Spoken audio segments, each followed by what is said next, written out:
রিমান্ডে আমাকে নিয়ে যাওয়ার পর বসের অফিসে আমাকে ডাকাইছে একদিন। কেন র্যাবের একজন ম্যানেজার গেছে, আরও অফিসাররা গেছে। র্যাবের ম্যানেজার চেহারা দেখতে একটু লাগে ছাকমার মতো, কিন্তু সে বেশি রাগী। সে নিজেই বলছে, তারা তো প্রথম আসামি বলতো আমাকে, 2 দিন পর্যন্ত আসামি বলছে। এরপর আলহামদুলিল্লাহ হুজুর হুজুর বলা আরম্ভ করেছে। আমি আপনাকে স্টেজে টার্গেট করেছিলাম, অর্ডার ছিল ওইখানেই আপনাকে গুলি করা, 2 মিনিটের ভিতরে আপনি সরে গেছেন। এখন কিন্তু স্যার চাই নেই, এখন আমি ডিএবি অফিসে আপনাকে রাখবো না, এখান থেকে আমাদের র্যাবের অফিসে নিয়ে যাব। বসের কাছে আমি অনুমতি চাই, উনি যেন আমাকে অনুমতি দেন আপনাকে র্যাবের অফিসে নিয়ে যাওয়ার জন্য। হবে কি, ওখানে আপনার প্রথম ব্যায়াম হবে, পা উপরের দিকে কল্যাণ নিচের দিকে ঘুরাবো, এরপর আপনার দোনোটা পা লুলা করে দেবো। এটা আমাদের উপরের নির্দেশ।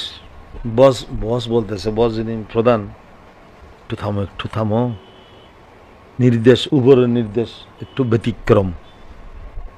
তুমি যেটা বলতেছ, র্যাবকে বলতেছে উপরের নির্দেশ একটু ব্যতিক্রম। এটা বলতেছে কে? বস এটাও বলছে এই আসামি আমার কাছে থাকবে, আমি তোমাকে দেবো না, এখানে থাকবে। আল্লাহর রহমত আর কি। র্যাব নিয়ে গেলে কিন্তু অবস্থা কীরকম হতো সেটা আল্লাহ তাআলা জানে। ওখানে আমার উপর একটা প্রেশার ছিল, ওটা কেটে গেছে।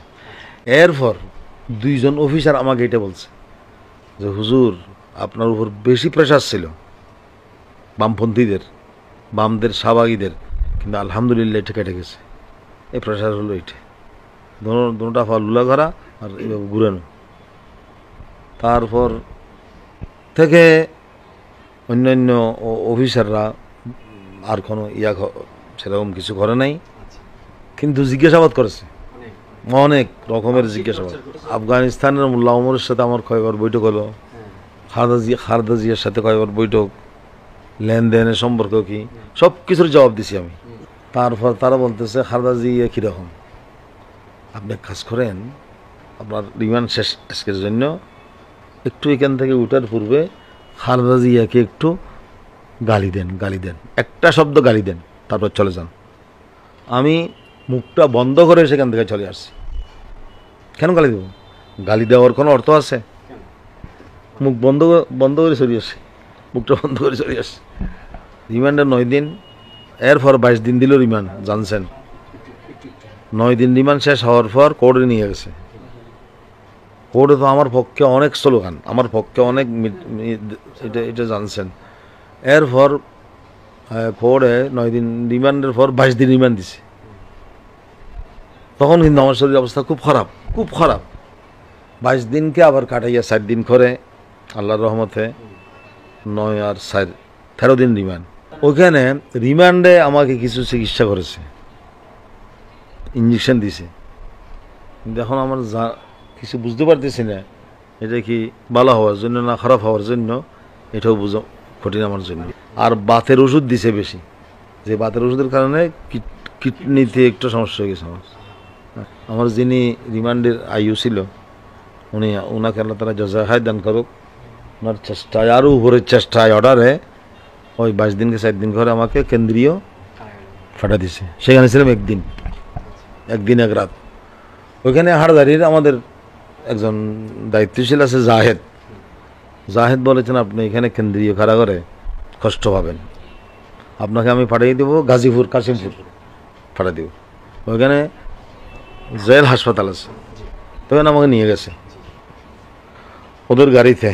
জেল হাসপাতালে ভর্তি করার পর একটু ভালো লাগছে, অনেক লোকজন আছে ওইখানে, দেখা করছে আমার পরিচিত, একটু চিকিৎসা আরম্ভ হয়ে গেছে। প্রাথমিক ডাক্তাররা খুব আন্তরিকতার সহিত চিকিৎসা করতেছে। হঠাৎ করে আমাকে বলা হলো, আমার সম্পর্কে বলা হলো, এই রুগী এই হাসপাতালের উপযুক্ত নয়, আরে এই আসামি এই হাসপাতালের উপযুক্ত নয়, নামান এখন নামান। আমাকে আবার এখান থেকে নামাই দিচ্ছে। আমি আরেকটা হাসপাতালে নিয়ে গেছে, যেখানে সালাউদ্দিন কাদের চৌধুরী সহ আরও অন্যান্য ফাঁসির আসামিরাও আছে, ওইখানে 5 নম্বর রুমে আমাকে রাখছে 3 দিন। জেল হাসপাতাল থেকে ওইখানে নিয়ে গেছে, ওই জেলখানা নিয়ে গেছে যেখানে ওরা আছে। শুধু মতের সকরাতটা বাকি ছিল, এত কষ্ট পাইতেছি আমি। এরপর জেল হাসপাতালের প্রধান খুব ভালো মানুষ, উনি বোর্ড বসাইছে, পরামর্শ করে ঠিক করছে এই রোগী যদি এখানে থাকে মারা যাবে, সরকারকে জানাইছে মারা যাবে। তখন সরকার থেকে অনুমতি নিয়ে 26শে মে আমাকে রাত্রে সরকারি গাড়িতে বারডেমে পাঠিয়ে দিচ্ছে। বারডেমে যাওয়ার পর এই চিকিৎসা আস্তে আস্তে আরম্ভ হয়ে গেছে আর কি। তারা আমাকে বলছে আপনাদের ডাকে 30-40 লক্ষ 50 লক্ষ মানুষ কীভাবে জমাইতে হলো, কত কোটি টাকা লাগছে এখানে।